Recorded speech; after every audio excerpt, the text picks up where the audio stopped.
नमस्कार दोस्तों, आयुर्वेदा ऑनलाइन में आपका स्वागत है। आज हम बात करेंगे स्किन की देखभाल और उससे संबंधित समस्याओं के निवारण के विषय में। और इस विषय में चर्चा करने के लिए हमारे साथ स्टूडियो में मौजूद हैं डॉक्टर पीयूष जुनेजा।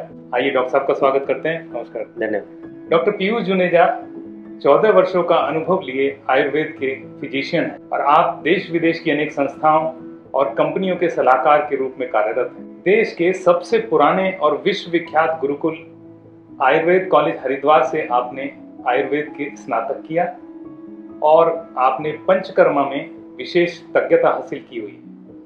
indianvedyas.com के फाउंडर आप हैं और IMA आयुष के नेशनल कोऑर्डिनेटर भी हैं। आपकी प्रसिद्धि का अंदाजा इसी बात से लगाया जा सकता है कि अकेले फेसबुक पर आपके 1 लाख से अधिक फॉलोअर्स हैं। आज डॉक्टर साहब से हम जानेंगे त्वचा संबंधी बीमारियों, उसकी देखभाल और उसके इलाज के विषय में। डॉक्टर साहब, आपसे जानना चाहते हैं कि जैसे अभी मेल और फीमेल हम देखते हैं, दोनों में ही त्वचा को देखभाल के लिए, त्वचा को केयर करने का, स्किन केयर का बहुत रुझान बढ़ रहा है जी। जैसे अभी पहले मेल्स फीमेल्स का रहता था, लेकिन अभी मेल्स में भी ये देखने में आया जी कि त्वचा को लेके बहुत सेंसिटिव हैं। त्वचा सेंसिटिव होती है लेकिन व्यक्ति भी सेंसिटिव है। तो इसमें आपका क्या कहना है? ये जो चेंज दिखता है समाज में, इसमें आपके पास जो लोग आते होंगे वे जो इस तरह के इलाज या केयर के लिए विशेष प्रिकॉशन या क्या सुझाव आप उनको देते हैं? ऐसे कुछ लोगों की संख्या भी बढ़ी है या ये सिर्फ एक फिनोमिना है? नहीं, बिल्कुल धन्यवाद। एंड मैं थैंक यू करूँगा आयुर्वेदा ऑनलाइन चैनल का भी, पूरी टीम का, कि उन्होंने इस बड़े इंपॉर्टेंट टॉपिक को आज हमारे साथ डिस्कशन में लाए। एंड आपकी बात बिल्कुल ठीक है। हमारे समाज में अच्छी बात है कि जो जागरूकता बन रही है स्किन से रिलेटेड, एंड लोग ज़्यादा से ज़्यादा अभी क्वेरीज लेके आते हैं हमारे क्लिनिक पे भी, और हमारे नेटवर्क में भी करीब 1 लाख से ज़्यादा डॉक्टर्स जुड़े हैं। तो सबका यही सबमिशन हमें मिला कि ज़्यादा से ज़्यादा लोग अपने स्किन के बारे में जागरूक हो रहे हैं, उसकी परवाह करना चाह रहे हैं, अच्छा दिखना चाह रहे हैं, जो कि एक अच्छी बात है। लेकिन हमें ये भी समझना चाहिए, अगर हम आयुर्वेद की बात करें तो हर एक व्यक्ति की प्रकृति अलग अलग होती है। वात पित्त कफ हम आयुर्वेद में जिसके बारे में चर्चा करते हैं, तो उसी का डायरेक्ट प्रभाव हमारी स्किन पे भी पड़ता है। कई लोग हैं जो गर्मी झेल नहीं पाते, उनको रैशेस काफ़ी ज़्यादा हो जाते हैं। कई लोग हैं जो सर्दी नहीं झेल पाते। कई लोगों को एसी में कंफर्टेबल है, कई लोगों को एसी में कंफर्टेबल नहीं है। सेम स्किन प्रोडक्ट्स कई लोगों को एलर्जी करते हैं, लेकिन कई लोगों को सूटेबल होते हैं। ऐसी काफ़ी सारी समस्याएं हैं जो लेके लोग हमारे पास आ रहे हैं। और अभी एक भी अच्छी देखने की बात आई है कि फीमेल्स के साथ साथ मेल्स के अंदर भी जागरूकता है। एंड एक अच्छी बात है कि सबको अच्छा दिखना चाहिए। जैसा हम अच्छा दिखेंगे वैसे ही हम आगे समाज में उन्नति करेंगे, ग्रो करेंगे। ग्लोबलाइजेशन का दौर है, डिजिटल एज है, सबको अपनी सेल्फी अच्छी से अच्छी लेनी है। तो इसको अगर हम पॉजिटिव वे में सोचें तो एक अच्छा एक माइंडसेट, एक मानसिकता समाज में आ रही है, राइट। एंड नेचुरल वे में इसको ध्यान रखें। अपनी स्किन को भी हम चर्चा आज के इस डिस्कशन में करने वाले हैं। तो जितना नेचुरल, जितना कॉस्मेटिक प्रोडक्ट्स या जो भी आप यूज़ कर रहे हैं उसमें नेचुरल इंग्रेडिएंट्स या प्राकृतिक इंग्रेडिएंट्स को लेके चलेंगे उतना ज़्यादा अच्छा है।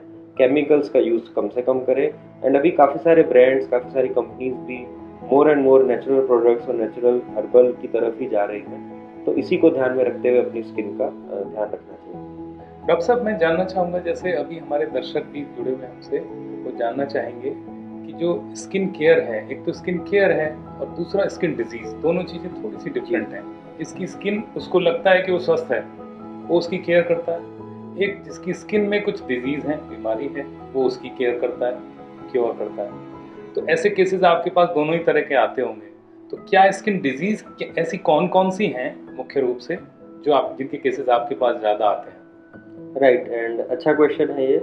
स्किन डिजीजेज में हमें समझना है कि कई तरीके की, इसको हम कैटेगरी वाइज समझ सकते हैं। पहला है इन्फेक्शन।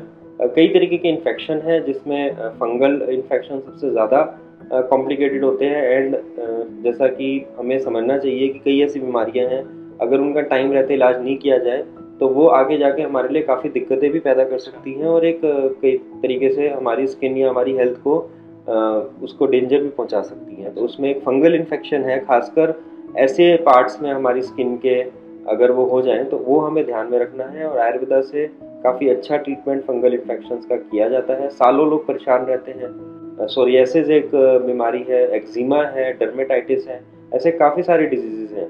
तो इन्फेक्शन की कैटेगरी को एक समझे हम। सेकंड कैटेगरी रहती है एलर्जी की, जैसे किसी भी त्वचा पे आपको किसी भी चीज़ से एलर्जी हो सकती है। उसमें पॉल्यूशन का आजकल रोल काफ़ी आ रहा है। कोई फूड प्रोडक्ट, कोई खाद्य पदार्थ है जिससे आपको एलर्जी हो सकती है। उसके विषय में मुझे बात करनी है। राइट।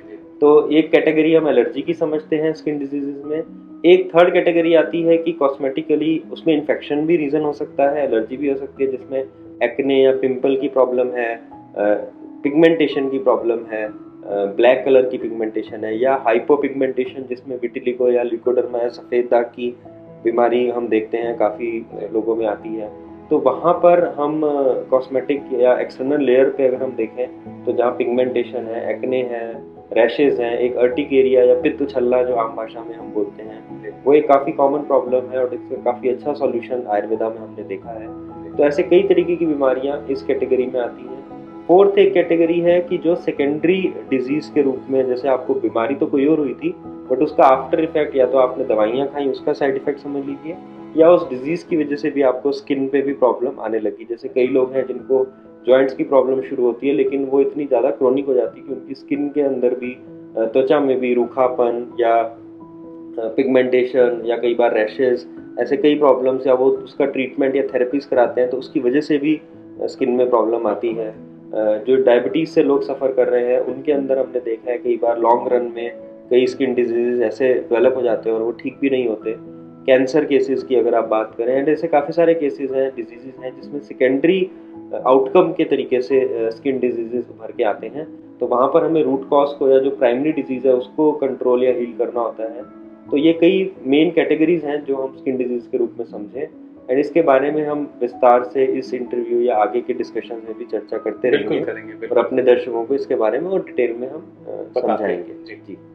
तो जैसा आपने भी बताया कि पिंपल्स, मैं देखता हूँ पिंपल्स भी एक बड़ी समस्या बन के यंगस्टर्स में विशेष रूप से देखने में आती है, चाहे वो मेल हो या फीमेल हो। तो पिंपल्स को लेके बहुत परेशान रहते हैं, और क्या है कि जो टाइम एनर्जी किसी और चीज़ में, कहीं एजुकेशन में, स्पोर्ट्स में या अदर एक्टिविटीज़ में लगनी थी, वो अपने फेस पे वो पिंपल में लगी हुई है बच्चे की। तो ऐसा बहुत देखने में आता है हमारे घर परिवारों में, समाज में। तो पिंपल के लिए आपके पास क्या रेमेडी आयुर्वेदा में है, थोड़ा बताएं हमारे दर्शकों के लिए। बहुत अच्छा प्रश्न है आपका, एंड ये आई थिंक सबसे कॉमन प्रॉब्लम है।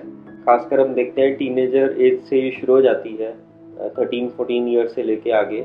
एंड एक्ने या पिंपल्स की अगर हम बात करें तो इसमें मुख्य रूप से 2-3 कैटेगरीज हैं जो हमें समझना होगा। एक हार्मोनल चेंजेस हैं जो कि एक टीनेज में, चाहे वो फीमेल्स हों चाहे वो मेल्स हों, तो सबको हार्मोनल चेंजेस से जूझना पड़ता है, एंड वो एक रीज़न है एक्ने या पिंपल्स होने का। सेकंड है कि डाइजेस्टिव या पेट से संबंधित इश्यूज, जिसमें कब्ज या कॉन्स्टिपेशन एक कॉमन प्रॉब्लम है जो आजकल काफ़ी लोगों में देखी गई है। और कई बार हमने देखा है कि हार्मोनल इम्बैलेंस को ध्यान में रख के ट्रीटमेंट दिया जा रहा है, लेकिन उनके पेट के बारे में या उनके लाइफस्टाइल के बारे में डिस्कशन नहीं हुआ और उससे भी पिंपल्स होते हैं। और कई बार लेटर एज में, जैसे 20s या 30s में अगर आप बात करें तो वहाँ पर हार्मोनल इम्बैलेंस इतना नहीं होता, लेकिन पेट से संबंधित रोगों की वजह से पिंपल्स होते हैं। थर्ड है इसके अंदर, जो हमने अभी पहले क्वेश्चन में भी चर्चा करी, कि कई तरीके के इन्फेक्शंस हैं, कई तरीके के एलर्जी वाले इश्यूज हैं, इन सब की वजह से भी पिंपल्स होने की संभावना रहती है।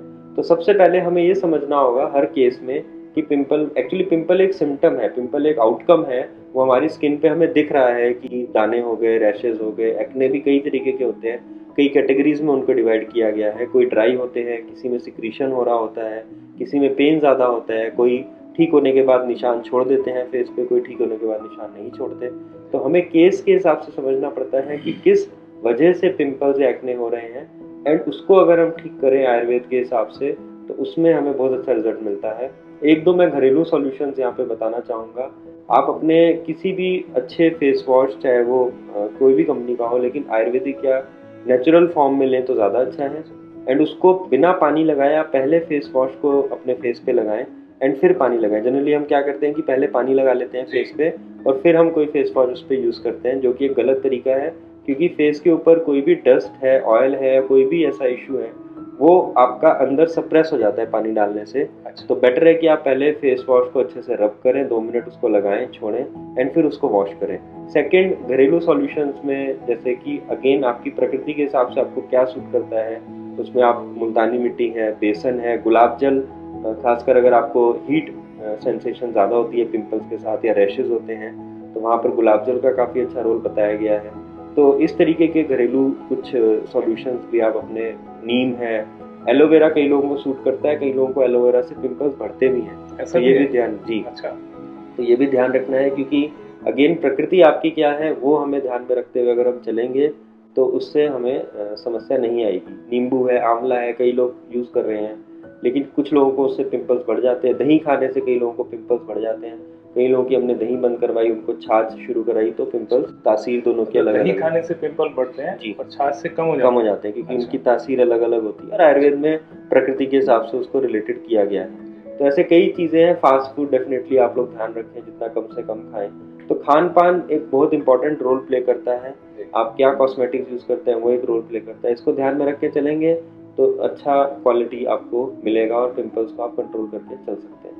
डॉक्टर साहब, आपने बताया जैसे नींबू, दही, छाछ, एलोवेरा, इनका उपयोग आपने बताया, गुलाब जल, ऐसी कई सारी चीज़ें आपने बताई। तो इनका उपयोग कैसे करना है? जैसे मुल्तानी मिट्टी ली, उसको ऐसे लगाना है फेस पे या क्या, उसका थोड़ा सा बताएं, हमारे दर्शक जानना चाहते हैं। राइट, मैं यहाँ पे क्लियर कर देता हूँ कि दही को मैंने मना किया है कि कई बार दही को ज़्यादा सेवन करने से, कई लोग दही लगा भी लेते हैं, उससे समस्या बढ़ भी सकती है, तो वो हमें एक तो ध्यान रखना है। मुल्तानी मिट्टी या बेसन या कोई भी ड्राई, मान लीजिए आपने पाउडर फॉर्म में कोई चीज़ ली, उसको आप साथ में गुलाब जल, एक अच्छा और सबसे सेफ हमने मीडियम देखा जिसको हम मिला के एक पेस्ट टाइप बना सकते हैं। तो पानी की बजाय आप गुलाब जल, अच्छा पानी में भी ये ध्यान रखें, कई घरों में जो नॉर्मल सप्लाई का पानी है वो हार्ड वाटर है, तो कई लोग उसी पानी से फेस धोते हैं और दिक्कत आती है। उसकी बजाय अगर आप पीने वाला पानी या आरओ से एटलीस्ट अपना फेस धोना शुरू करें। एक बड़ी छोटी सी चीज़ है जो हम सभी शायद नेग्लेक्ट कर देते हैं कई बार, लेकिन कई सिटीज़ में देखा गया है कि पानी की जो हार्डनेस है, टीडीएस है, वो बहुत ज़्यादा है। वो हमारे बालों को तो डैमेज करता ही है, लेकिन साथ के साथ हमारे फेस को और बाकी स्किन को भी डैमेज कर सकता है, तो वो हमें ध्यान में रखना है। देन गुलाब जल के अंदर हम मिला सकते हैं, जैसे मुल्तानी मिट्टी की हमने बात करी, बेसन की बात करी, आप वो गुलाब जल में मिला सकते हैं और उसका पेस्ट बना के लगा सकते हैं। आप नींबू को, अगर मैंने अगेन बताया, दही या नींबू या कोई भी ऐसी खट्टी चीज़ या तीखी चीज़ है वो कई बार इश्यूज़ को बढ़ा भी सकती है। तो पित्त प्रकृति अगर आपकी है जिसमें आप थोड़ा सा भी कुछ सेवन करेंगे वो आपको एकदम से रैशेज या पिंपल्स को बढ़ाएगा, तो उसका हमें ध्यान रखना है।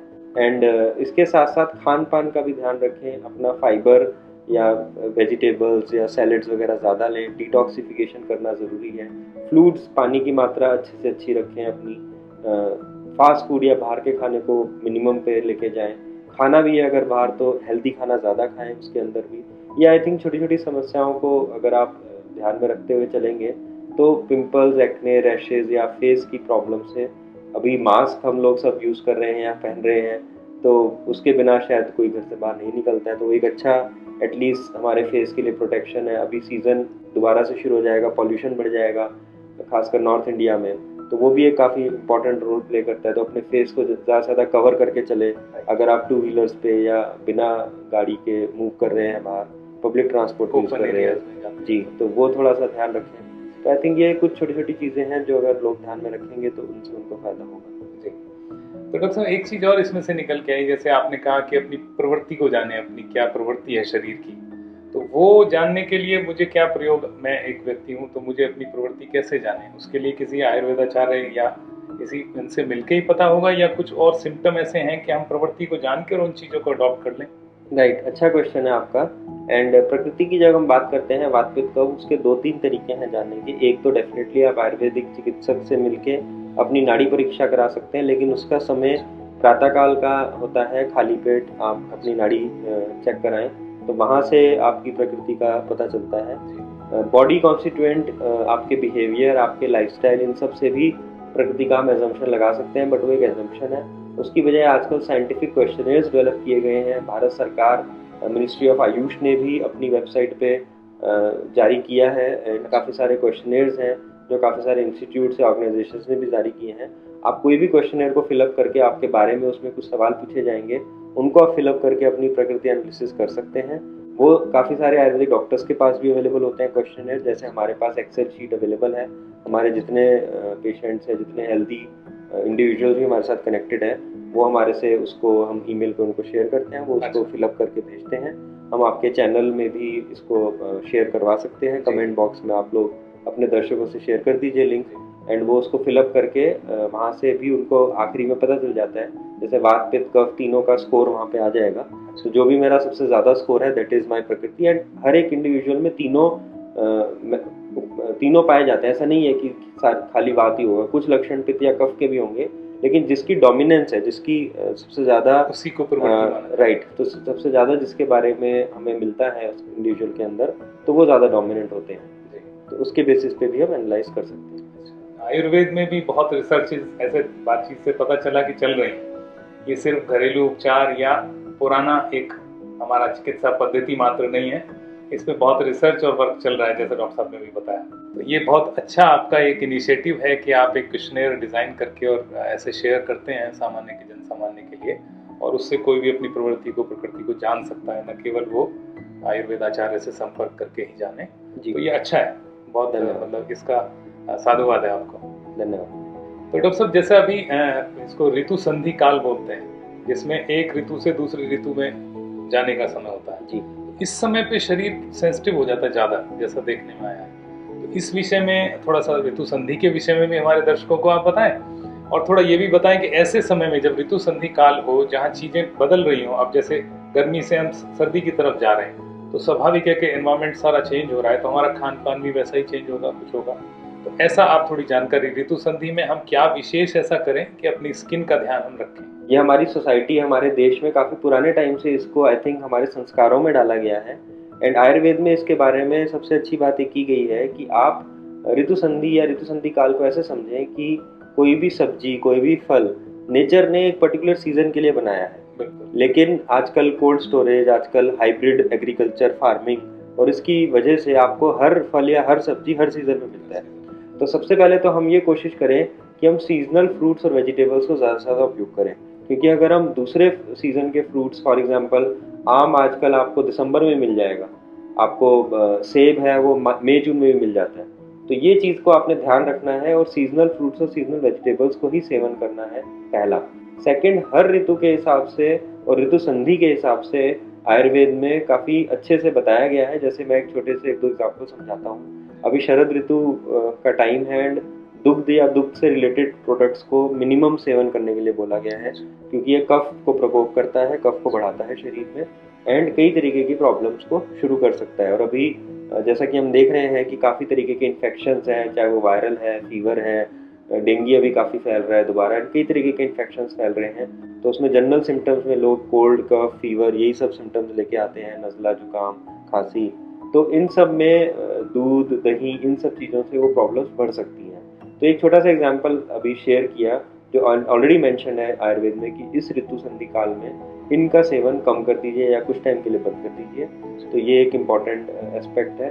साथ ही के साथ हमें समझना चाहिए कि जब भी सीज़न चेंज हो रहा है, हम उस सीज़न के हिसाब से अपने आप को अडेप्ट करना शुरू करें। हमारी एक आदत बन गई है कि हमें फ्रिज का ठंडा पानी पीना है, हमें एसी मिनिमम टेम्परेचर पर रख के ठंडे में ही रहने की आदत पड़ जाती है। तो छोटी छोटी चीज़ें हैं जो हमें अगर समझ में आ रहा है कि अब ऋतु चेंज हो रही है, शीत ऋतु, शरद ऋतु शुरू हो गई है, शीत ऋतु का टाइम आ गया है, तो फ्रिज का ठंडा पानी पीना बंद कर दीजिए, एसी का टेम्परेचर थोड़ा सा बढ़ा लीजिए।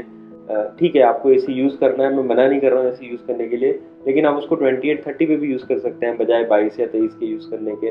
कल्चर ये हो गया कि नहीं, एसी तो 20 पे या 22 पे रखेंगे, साथ में ब्लैंकेट ले लेंगे। तो ये छोटी छोटी चीज़ें हैं जो प्रैक्टिकली लाइफ में आई थिंक हम सबको समझनी पड़ेंगी, अडॉप्ट करनी पड़ेंगी, एंड उसके हिसाब से अगर हम चलेंगे, थोड़ा आप रेगुलर वॉक, ये वाला जो सीज़न है, क्योंकि हम इस ड्यूरेशन में इस वीडियो को शूट कर रहे हैं तो मैं फोकस इसी सीज़न पे ज़्यादा करूँगा, तो थोड़ा सा फिजिकल एक्टिविटी को भी बढ़ा दें, सीडेंटरी लाइफस्टाइल को थोड़ा कम करें। इनफैक्ट एक्सट्रीम समर्स में हम कहते हैं कि आप थोड़ा रेस्ट कर सकते हैं, दिन में आप आधा 1 घंटा सो सकते हैं, बट शरद ऋतु या शीत ऋतु में दिन में नहीं सोना चाहिए, इस चीज़ का भी ध्यान रखें। तो ये ऐसे बहुत अच्छे से पूरे ब्यूटीफुली अगर इसको हम यहाँ पे एक्सप्लेन करेंगे तो आई थिंक पूरा इंटरव्यू शायद उसी पे चला जाएगा।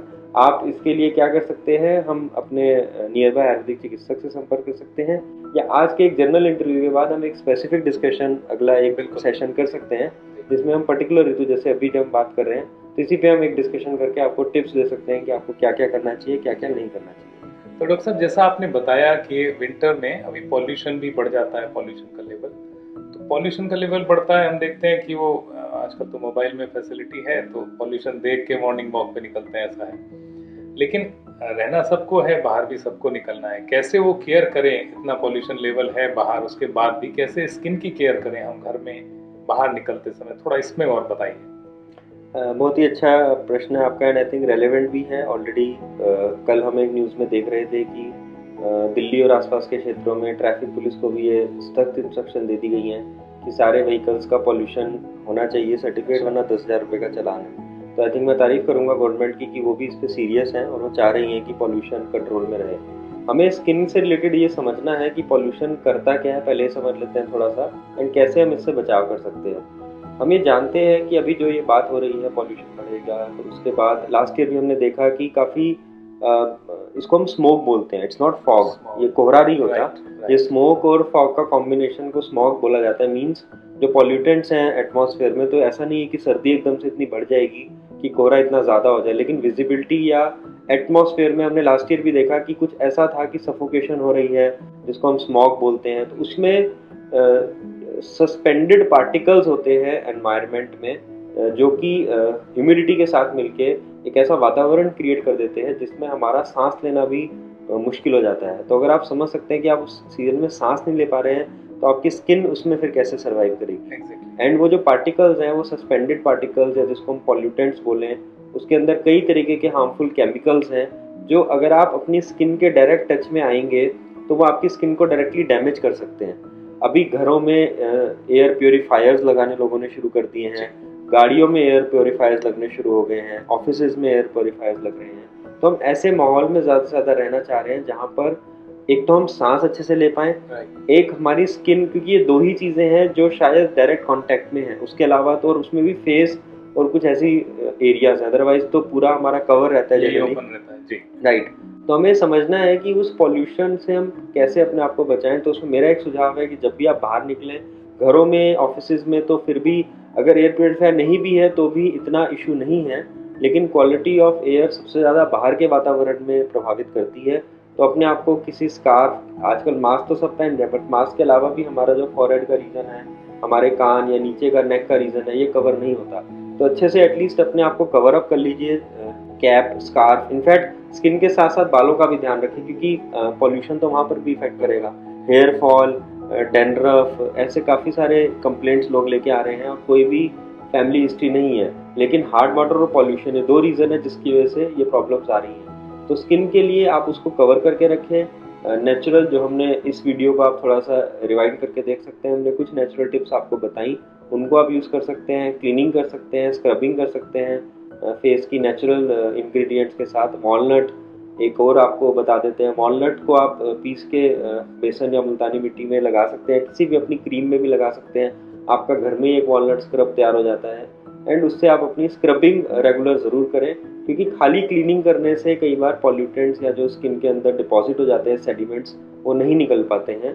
एंड इसको अगर आप साथ में करेंगे तो आपको डेफिनेटली उसको, और जब भी आप बाहर से आएँ तुरंत अपनी फेस की क्लीनिंग ज़रूर करें, क्योंकि एकदम से क्लीनिंग करने से वो डैमेज कम होगा आपके फेस को एंड वो प्रोटेक्ट रहेगा। एंड कोई भी नॉर्मल आप जो भी नेचुरल फॉर्म में यूज़ कर रहे हैं, थोड़ा सा आप नेचुरल क्रीम, या कई लोग जो सबसे घरेलू उपचार में गाय के दूध की मलाई कह लीजिए, या देसी घी, कई हमारे पुराने वो देसी घी लगा सकते थे। कोकोनट अगर आपको सूट करता है, कई लोगों को कोकोनट से एलर्जी होती है, बट कोकोनट अपने आप में एक अच्छा सॉल्यूशन है, आप वो यूज़ कर सकते हैं। मस्टर्ड ऑयल या सरसों का तेल कई लोग यूज़ करते हैं, जो भी आपको लगे सुटेबल आपकी स्किन के हिसाब से। इसमें आयुर्वेद में भी ये बताया गया है, जिसको हम अभ्यंगम बोलते हैं, मीन्स आपको ऑयल अप्लाई करना है स्किन के साथ साथ, फेस के साथ साथ पूरी बॉडी की स्किन पे। आप रेगुलर नहाने से पहले 10 मिनट अगर आप ऑयल अप्लाई करते हैं तो वो डेली बेसिस पे आपको एक न्यूट्रिशन, एक नरिशमेंट देता है आपकी स्किन को, जिसके बारे में आयुर्वेद में भी जिक्र किया गया है। जैसे हम नहाते हैं डेली, हम ब्रश करते हैं, हम काफ़ी चीज़ें करते हैं, लेकिन शायद हम डेली ऑयल अप्लाई अपनी पूरी स्किन पे नहीं करते। तो अगर हम ये करना शुरू करते हैं, नेचुरल ऑयल जो हमने 2-3 तेल का भी अच्छा रोल है, खासकर एक्सट्रीम विंटर्स जब दिसंबर जनवरी का टाइम आता है तो आप तेल अप्लाई कर सकते हैं, मस्टर्ड ऑयल अप्लाई कर सकते हैं, कोकोनट ऑयल, गाय का देसी घी, जो भी मिले जिसमें भी कंफर्टेबल है। कई तरीके के और ऑयल्स भी अवेलेबल है आज की डेट में, जैसे भी आपकी स्किन को सूट करता है आप उसको यूज़ करें। तो डेली अगर आप ऑयल अप्लाई कर रहे हैं वो आपको नरिशमेंट दे रहा है, आपको ड्राइनेस से बचा रहा है। एंड क्लीनिंग का एक एस्पेक्ट ध्यान रखें, क्लीनिंग के साथ साथ स्क्रबिंग ज़रूर करें और प्रोटेक्शन लेके चलें, हमेशा कवर अप करके चलें अपने आप को। आई थिंक ये कुछ अगर आप सॉल्यूशंस और टिप्स फॉलो करेंगे और फिर भी अगर आपको लगे कि दिक्कत ज़्यादा हो रही है तो डेफिनेटली आप किसी ना किसी अपने चिकित्सक से सलाह करके आगे का गाइडेंस ले सकते हैं। जी, अब जैसे आपने बताया कि ऑयलिंग करें डेली और ऐसे फेस वॉश करें डेली, उसमें भी जब बाहर से आए स्पेशली तो इमीडिएट करें जी। तो स्क्रबिंग का क्या शेड्यूल उसमें रखना चाहिए? स्क्रबिंग भी अगर हम किसी ऐसे एटमॉस्फेयर में ज़्यादा टाइम स्पेंड कर रहे हैं, बाहर ज़्यादा जा रहे हैं, तो डेफिनेटली हमें स्क्रबिंग भी डेली बेसिस पे हम कर सकते हैं। एंड इसका कोई नुकसान नहीं है अगर आप नेचुरल स्क्रब यूज़ कर रहे हैं।